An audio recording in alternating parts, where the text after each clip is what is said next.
From VOA Learning English, this is the Economics Report in Special English. Greek leaders have been holding talks with financial experts from the European Union, the International Monetary Fund, and the European Central Bank. All sides are working on ways to bring Greece's huge debt under control. That debt threatens to hurt Europe and the world economy. In 2011, the Greek government decided to close 50 state agencies to save money. The country's foreign creditors have demanded these types of cost-cutting measures. But this process has been a struggle. One example is Greece's attempt to close the Organization for Public Property Management, or ODDY. ODDY ran centers around the country that sold off different kinds of goods, from furniture to cars. At a center in Athens, cars of almost every model can be found. They may have been seized from drug dealers or taken from people who could not pay their bills. And there are lots of other goods: furniture, large appliances, buses, motorcycles, even gambling machines. ODDY used to sell them all. Now, that part of the agency has been closed, and the weather is ruining many of these goods. Officially, Greece closed ODDY, but employees and government officials say they really restructured it. They say ODDY has been renamed DDDY. It is no longer an organization, but a directorate, and it is now an office of the Greek Finance Ministry. Critics of the change say the new agency is no longer effective. Jobs have been cut sharply, and many costs have moved from pay to pensions. Critics of the cuts say they may not be saving Greece money after all. But the agency says that, in time, they will cut costs. For VOA Learning English, I'm Laurel Bowman. This is the VOA Special English Economics Report. Apple sold over 15 million iPads just in the final 3 months of 2011. Now, the popular tablet computer is in its 3rd generation. But as Apple prepared to launch a new iPad on March 7th, it faced legal challenges in China over rights to the name of the device. A court in Guangdong province heard a case brought by the Chinese company ProView Technology. ProView is based in Shenzhen in southern China and belongs to ProView International Holdings. The company says it holds the legal rights to the iPad name in China. Apple says it bought the iPad trademark in China and 9 other countries from a business owned by ProView in 2009. A lawyer for ProView said he believes Apple has not provided new evidence for the case in Guangdong. Apple was appealing a decision by a lower court which found that the company did not own the iPad name. Another lawyer for ProView said the legal issue over the trademark was clear. He said his company is fighting Apple over the idea of ownership. He also said ProView was willing to settle with Apple for the right amount of money. ProView says it holds the trademark for the name of a device called an Internet personal access device, or iPad. The device looks like a desktop computer. ProView says it sold about 20,000 of them over about 10 years. It says it received the trademark or legal rights to the name in 2001. ProView is in financial trouble. It has reported losses since 2008 and dismissed thousands of workers. Apple's legal team says that ProView is nearing failure.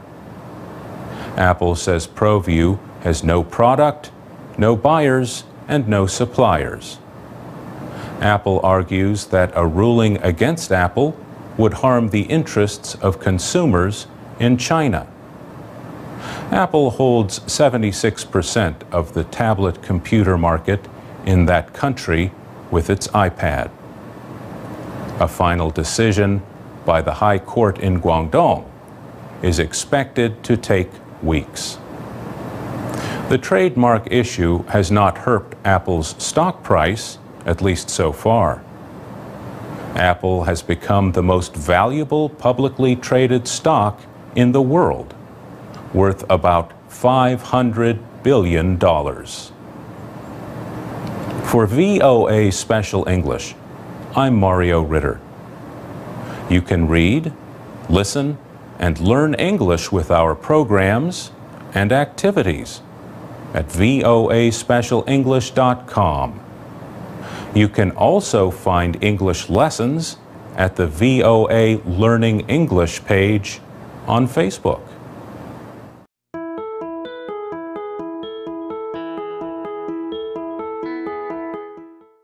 From VOA Learning English, this is the Economics Report. The world is getting older. As more people retire each year, fewer working-age people will be there to replace them. This has effects not only in the workplace, but in the world of finance. The bond rating agency Moody's says the aging population will lead to a drop in household savings. This could mean that total investments will fall and economic growth could slow. Some reports have described Japan, Italy, and Germany as the world's super-aged nations. That is the name for countries in which at least 20% of the population is at least 65 years old. Elena Dugar is head of Moody's Sovereign Risk Division. She says changes in many populations are taking place quickly. In 5 years, 6 more countries will join the list of super-aged nations, and 34 nations will be super-aged by the year 2030. Elena Dugar says this will have a big influence on labor and savings. Kishore Kulkarni is with the Metropolitan State University of Denver. He says immigration is one way to reduce the effects of an aging population. Older adults spend money differently than younger ones, and experts say the difference affects the economies of countries.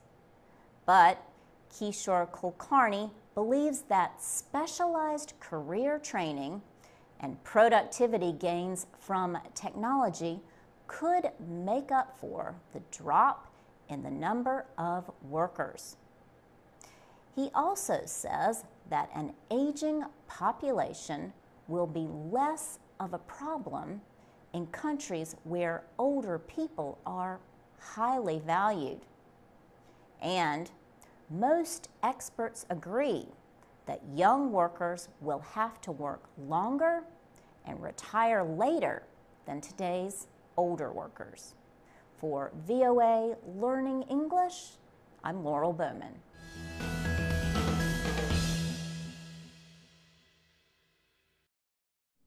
From VOA Learning English, this is the Economics Report in Special English. Congressional leaders and the Obama administration began budget negotiations soon after the presidential election. They are trying to avoid what is being called the fiscal cliff, which is a combination of tax increases and budget cuts that could harm the economy. However, a group of wealthy Americans has formed to try to influence those talks. More than 20 members traveled to Washington recently to call on lawmakers to raise taxes on the richest Americans. The group calls itself Patriotic Millionaires. Members have incomes of at least $1 million a year. Their message is simple: tax us more, we can take it. They are worried about the growing gap between rich and middle-class Americans. The group supports President Obama's plan to raise taxes on high-income earners as part of a budget agreement to avoid the fiscal cliff. If an agreement is not reached by the end of this year, taxes will go up for most Americans, and federal spending will go down sharply. The Patriotic Millionaires believe their taxes need to be raised. They also do not agree with the idea that increasing taxes on those who create jobs means fewer jobs will be created. TJ Zlotnitsky is the head of iControl Systems, a data management company. He is also a member of the group. He says his personal tax rate is not an issue when he decides on hiring workers. The group opposes raising taxes on the middle class, but not high earners, noting it would be bad for the economy. Patriotic Millionaires has more than 200 members across the country. They work in finance, entertainment, technology, and other areas. For VOA Learning English, I'm Alex Villarreal.